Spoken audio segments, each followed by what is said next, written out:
in 2016. 1029 Hot Tomato put over $750,000 in cash and prizes on the line. Flan and Emily Jade paid over 50 grand's worth of Gold Coasters bills, and we cut 20 grand off someone's mortgage. We gave away thousands of dollars with Flan and Emily Jade's Grand True or False, and we blew 20 grand with the key to 20G. Not to mention another 20 grand with the postcode payday. Plus, we gave away thousands of dollars worth of concert tickets, free fuel, theme park tickets, and overseas trips, including Beyonce in Los Angeles. It's a very big decision.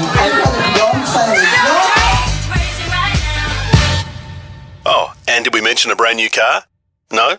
Well, we gave away a brand new car. Go nuts! You've just won yourself a brand new Holden Breeder manual worth $19,800.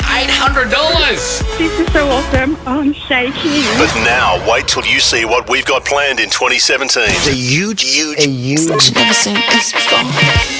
In 2017, it's going to be huge on 1029 Hot Tomato.